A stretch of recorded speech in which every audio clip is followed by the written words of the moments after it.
Hey everybody, this is Petey from the Spin Rack, and today we're going to talk about Captain America: War and Remembrance, the Roger Stern, John Byrne, and Joseph Rubinstein run. This is the cover Byrne did 10 years later for the trade paperback, which I have here. All right, so we have this. It has, I believe it's 8 issues, plus the issues that, the pages that Byrne had done before they left the book. Now, Comic Feature, they talked about this a couple times when Byrne left the X-Men. People were surprised to hear that he left. Roger Stern left Captain America, and Byrne followed him, since he felt no reason to stay with Stern not there, right? That was the thing that was said at the time, right? So that's what we have at the time. So we're going to go through some history. Here's all the covers. Yep, see? So that make it 9, right? So yeah, it'd be 9 issues, and this be the last one. The album, the Origin of Captain America issue with the extra pages, right? So I guess we have to start with Roger Stern, right? Because let's start with Roger Stern, and he did this piece here in Raj 2005, The Triumphs and Trials of Roger Stern. This is by George Corey, right? So we have him, and this is a great interview to have, though it adds a little confusion to the what happened here. It seems kind of, as years have gone by, it's become more that Byrne left. Of course, that's the going narrative, right? Byrne left these things, but let's take a quick look while we're here. It's much easier. This is all right. So in this interview, he says, can you explain why John and you left Captain America after 255? That gets a little complicated. Marvel started cracking the whip on deadlines, and all of the editors were under pressure to get the books out on time. I had to stomach some trouble midway through our run on Cap. John was about to get married. Jim Salicrup was understandably worried that we wouldn't fall further behind. Thought we could pull ahead in just a matter of weeks. My digestion was already back to normal. I knew that John's work ethic was as strong as mine, and to prove it, I sat down and plotted the next 3 issues straight through. Jim was still uneasy about deadlines, so he decided to schedule a fill-in with another writer. I pointed out that we already had a fill-in underway. Frank Miller was drawing a standalone Cap story that was on a script. Eventually saw print in Marvel Fanfare. In those days, before royalties, Marvel had what was called the continuity bonus. If you wrote or drew 6 consecutive issues, you got a bonus. And so on for the next 6 and the next. And fill-ins before issue 258 would set all of our bonuses back. But beyond that, I was worried about losing sales, momentum on the series. We've been working hard to build up a readership. I knew from my days as an editor that fill-ins usually cost you readers. Back during those early days of the direct market, when the greatest percentage of sales was still in a newsstand, it was a given that sales would dip after each fill-in. It would take the regular book's creative team as much as 3 issues to get the readership back to pre-fill-in levels. I couldn't persuade Jim not to schedule a fill-in, and looking back, if I had been in his shoes, I might have done the same thing. But I wasn't in his shoes. I was a freelancer, so I didn't like the way we were being treated. I was working with Jim a long time. I really didn't want to come to loggerheads with him, so I took back the 3 plots, tore up the vouchers, and stepped away. And figured for better leave Cap on a note the 40th anniversary issue. I said it was going to be a Red Skull trilogy. After we left Cap, we toyed about doing it in a graphic novel. Later writers did some other things that would invalidate that story. They were going to try to do a what if, and then Byrne having his struggles with Marvel. So that's a quick review of that. Right? Sorry guys. Here's that. So that's that, right? No, that's not that. So at the time, if we look at this issue here, right? It's all beat up. Sorry guys, I lost the page again. Jim Salicrup said, well, at that point, Jim didn't want to see long multi-part stories, even if they were great stories. If a reader picked up part 5 and he never read the Fantastic Four before, it makes sense without the 4 parts. If a reader couldn't figure out who the characters were, it was just a failure. So that's the basic idea behind that sort of thing, right? So going to Byrne's website, we have from Byrne's perspective, right?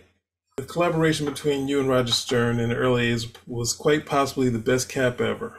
Why did it run end so prematurely? I've seen the pages you drew that had Cap ready to depart from the UK after the Baron Blood 2-part story. What the heck happened here? Started with Shooter. One day he decided that all the stories should be completed in one issue. There could be continued stories in the sense that the subplots or the location would be carried over into the next issue. But each issue had to contain a complete story unto itself. And as with all such Shooter declarations, this had to be put in place now, immediately. No consideration of the fact that some of us, say Roger and I, might already be working on what we intended to be the next chapter, the first chapter in a 3-part story. To cut a long story very short, Roger came to contention with Cap editor Jim Salicrup over this and decided he would leave the book in protest. Although Salicrup asked if I was interested in staying on as writer, I decided to support Roger and I left too. A great pity, all things considered. So there we have Byrne's perspective on it. And that hasn't changed. And that's similar to what Jim Salicrup said, but while we're here, might as well get it from the horse's mouth.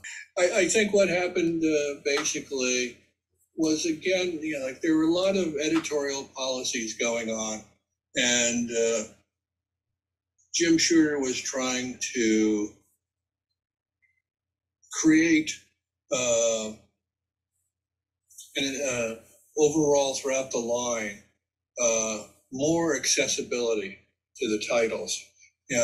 A lot of titles, X-Men was a good example that it just, sometimes could seem like it was never ending, and if you hadn't read the previous 20 or so issues, you'd be lost and not know what was going on. And one of Jim's sort of quick fixes was to sort of request, let's have more 1-part complete stories. And you could, if you have something really good, maybe it could be a 2-part. But don't even think about a 3-parter unless it's like the Galactus trilogy that Stan Lee and Jack Kirby did, that introduced the Silver Surfer and Galactus. And so I was taking that approach with it. I had no problem with anything they were doing. And if that didn't come down from Jim Shooter, I would have had probably no problem with what Roger and John were doing. But they wanted to do, I can't remember, it was probably a 3-parter, but I think it was a 2-parter. In my opinion, it was like, if I could go back in time, maybe I would whisper to myself and say, why don't you suggest to Roger and Stern that they just set aside this storyline and come up with another 1-parter or a few more 1-parters. And then when Jim forgets about this, then we could do that story. But I think there were so many wheels turning and, so much going on that, that didn't seem like an option at the moment. So it was like, either we get to do this story this way, which, they're entitled to do whatever they want, or we're going to go. And I go, okay, I'm sorry. And that's basically what happened. They did great work. I think Joseph Rubinstein on the inks, it did some, gave a different look to John's work from, say, the X-Men, which, he did quite a good job as well. There we go. We got it from Jim Salicrup, kind of going along the same lines as Byrne. And why not get it from the horse's mouth, the other horse's mouth, which would be, had to be Jim Shooter. I think that, well, Raj and I are pretty good friends. John decided he didn't like me after a while, but Raj and I still are pretty good friends. Yeah. And what I was finding is, one of my things I always preached was you buy one unit of entertainment. Yes, okay. There better be a story in here, or there better be enough story that you're satisfied, that you think you've just spent your 50 cents wisely, And so I was getting more and more people doing these kind of endless things. Chris, even on the X-Men, was just, the stories kind of never ended. And so that was one of the things we would argue about. And I would say, look, guys, one unit of entertainment. I'll tell you how to do a continued story. I can get you that. There's a way to do it. But, you should do a lot of single issue stories or short sequences. If you're going to do a 12-issue thing, it better be like the Kree Skrull Wars. Mm-hmm. It better be something worth it, And so I don't know what story they wanted to do. I don't even think it was a discussion about a particular story. Because I thought Project was great. Mm-hmm. But maybe I said, I would like you guys to try to do some shorter, one issue. And I guess that didn't suit one of them. And probably John wanted to do the longer stories. And if John wasn't going to do it, Stern didn't want to do it. I gotcha. Now, you wrote the Superman Spider-Man crossover. All right, so there you go. He kind of went to the slant that Byrne had the issue, and even though Roger Stern says he was the one who tore up the vouchers, so even though his perspective was a little different about the creator bonus that you were getting, there's a slant that shifted the whole thing to be Byrne didn't like him and kind of let's break, and then Roger Stern went, whereas Roger was kind of even though they're co-plotter, Roger was kind of the lead. It was whatever version you want to believe. It was obvious that Stern was the person who decided to break. So in continuing, we're going to listen to, just to confirm the one-part story aspect, right? Because most people kind of go to saying, no, it was this bonus thing, right? So we're going to have, we'll go to Frank Miller. And I was really surprised to hear him kind of say that too. So here's him, with Klaus Jensen, and they talk about Will Eisner here, but they immediately talk about him kind of gaining power at Marvel. So we're going to talk a little bit about Daredevil and his early struggles on Daredevil. But there was also this thing about, I think it was Jim Shooter who insisted on everything being a one-part story. So he was overturning the legacy of Stan Lee, which had been things, the Stan Lee Jack Kirby comics went on for 5 or 6 issues. And that's how you got Galactus and all that fun stuff. But to me, I always wanted to do serials. And I kind of saw the Daredevil run once I was into it enough to figure out what I was doing with it, once I was the writer of it. I kind of saw it all as one big shebang, that with like 4 pivotal characters. There was Daredevil and Elektra and Bullseye and the Kingpin. Well, if I may say, I think the linchpin to the notion that it was one long story was Elektra, don't you think? Yeah. Do you agree? So there we go.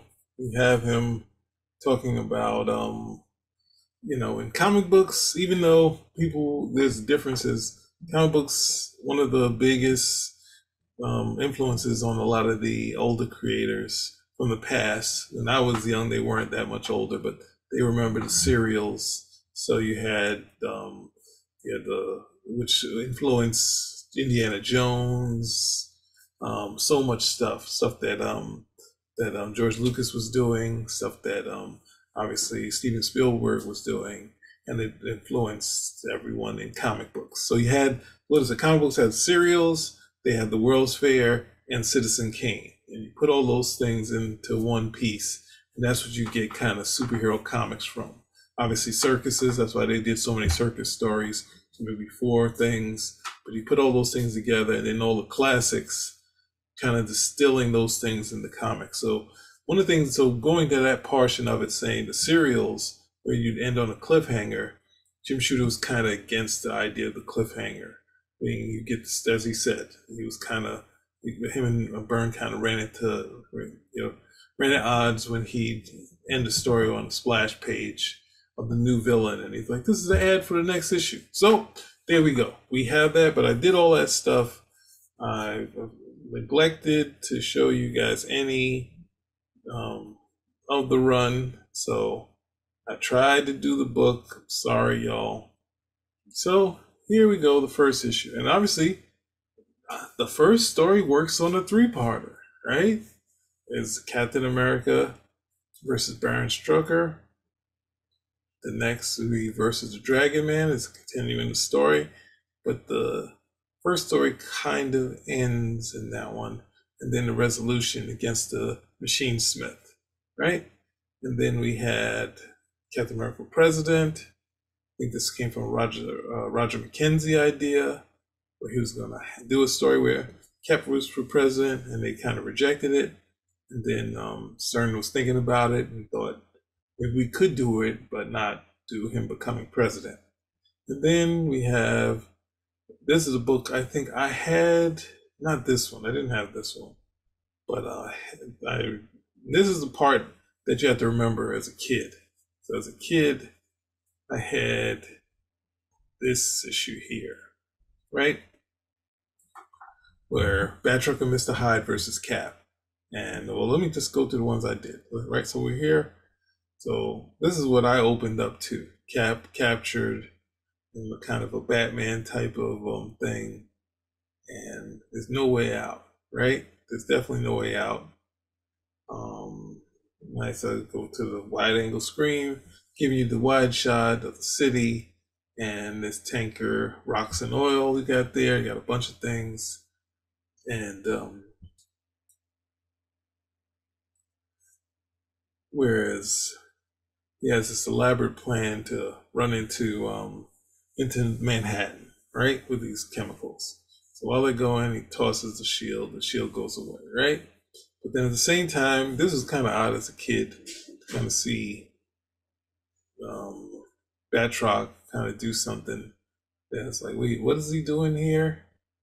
And you see things loosen up, right? And I think as this run was going, one of the things that one of the pros were like, oh, Byrne is a Neil Adams clone. And you can see some of his early pictures of Cap look almost exactly as if they were drawn by Neil Adams. Now, as he was moving forward and things were looking more like animation rather than Neil Adams, the pros were kind of like, he should be moving it more towards Neil Adams, not towards animation. So Joseph Rubinstein was kind of pushing it towards Neil Adams, so you can really feel it right here. But Jim Shooter was totally against Byrne doing any sort of that layouts. He talks about that a lot, but you don't even see, outside of Iron Fist, you see Byrne kind of kill the angled panels type of stuff, which you see Alan Davis do. You see Byrne do a lot in his later work, right? So this was very dramatic for me as a kid, because I was reading this page and seeing Cap struggle and knowing that Cap didn't have any extra strength, so it's all his being human. But we've always heard about the weakest link, right? So that's what Captain America's working on, right? And see, the script is pretty dense here, right? It's very dense, which is cool, right? I think it gives you a lot of story. So these writers were very much prolific readers, so a lot of stuff that was going into the captions was stuff you'd read in like a novel. So you wouldn't have a thing where we're saying, well, how do we get this to move quicker? There was no reason to move quicker because you had these cool pages and you had this content to get out and this high drama, type of thing, right? So Cap breaks it, but who knows what happened because he hit his head. So, and this is one of the difference between Roger Stern's Captain America than his Spider-Man, because the Spider-Man basically really couldn't get hit, and could, like, he was, there's a point where he said virtually unbeatable. Cap was a situation where you'd worry about him. And that's kind of thing in watching the Batman TV show that it became real for me, to seeing these characters go through tough situations and kind of meet the challenge, but always worrying about it's over.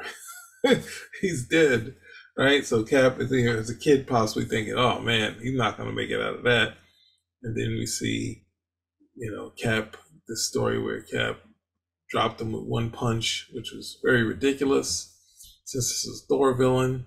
And then him trying to get his chemicals back. And then him getting back to full strength, right?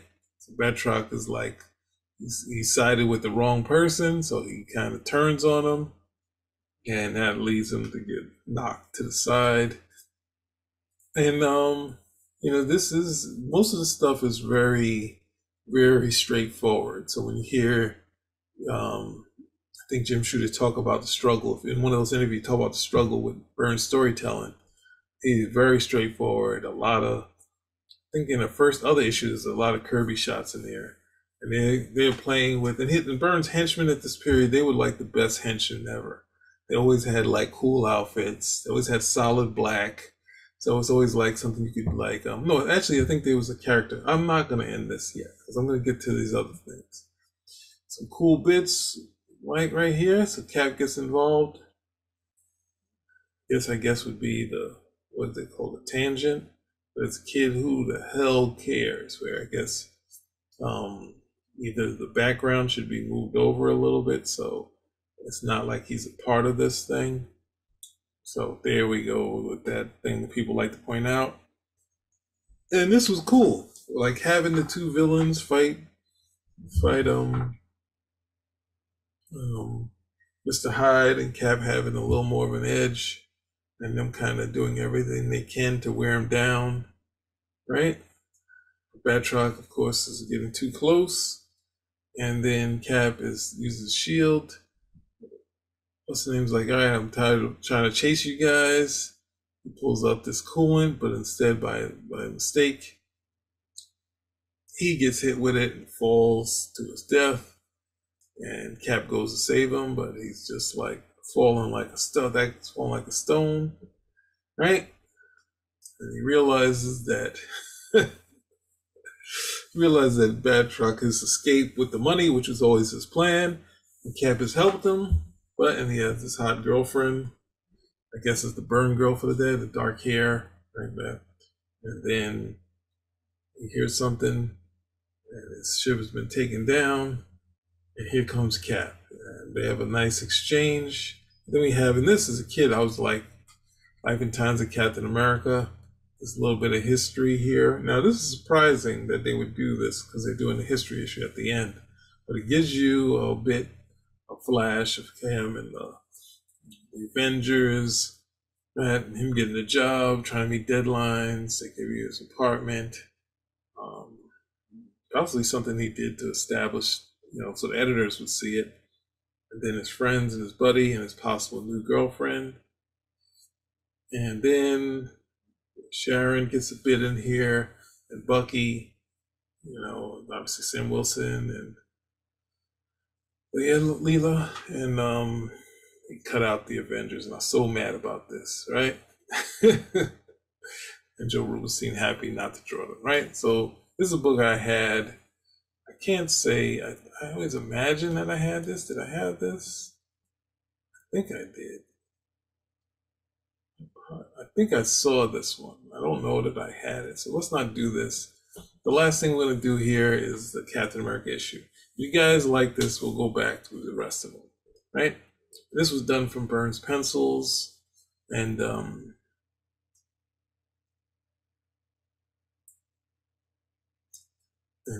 think online, Joseph Rubenstein said, even though he didn't draw it, he helped in the office to make sure this was okay for printing.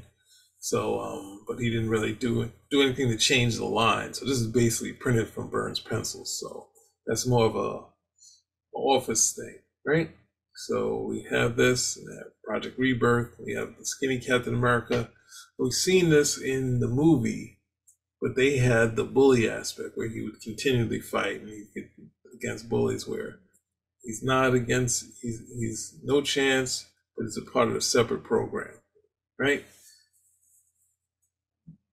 And you see this person here, that woman is kind of the Agent Carter of this thing. And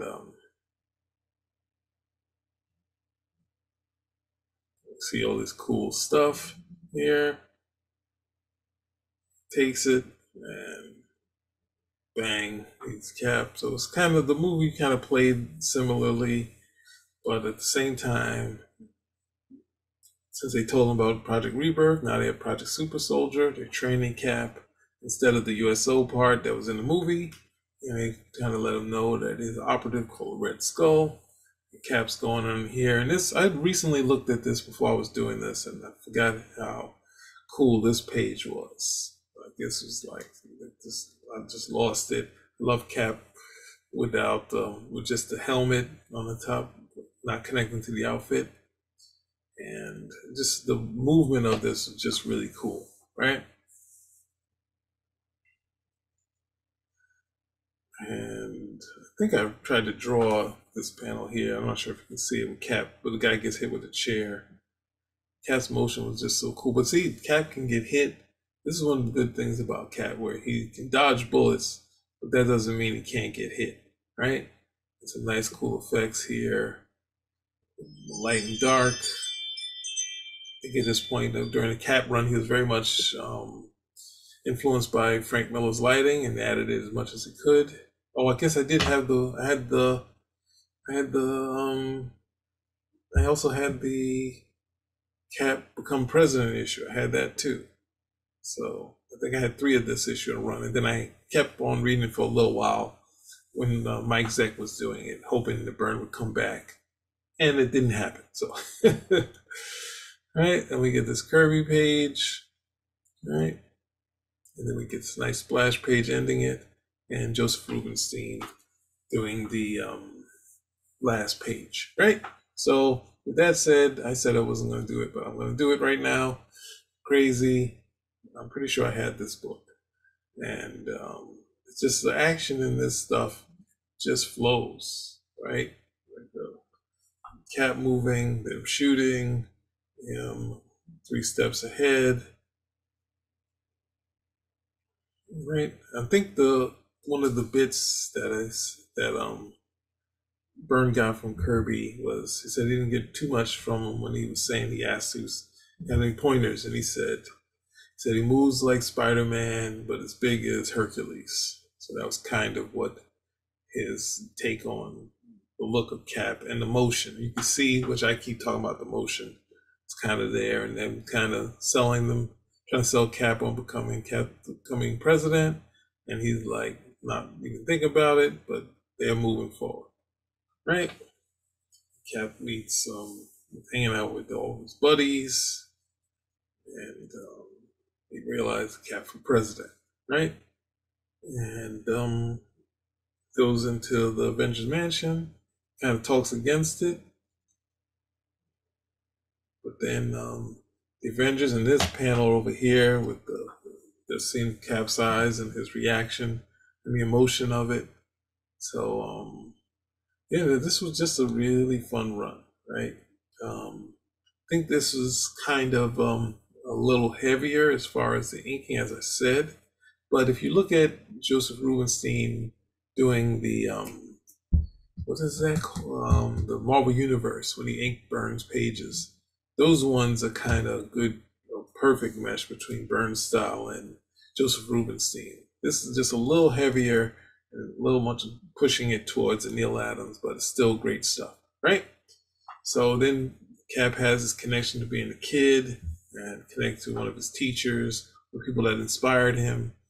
He's not gonna let her down, and Cap turns it down, and a great ending. So there we go. I gave you 3 issues of the run. This thing went on mad long. What else did we get out of this? Thank you guys. Thank you again for the by Time Magazine on the that I really didn't expect that many people to turn out for it since I'd already done some Man of Steel stuff. But thank you very much, and hopefully have more for you guys. Spinner Rack is out.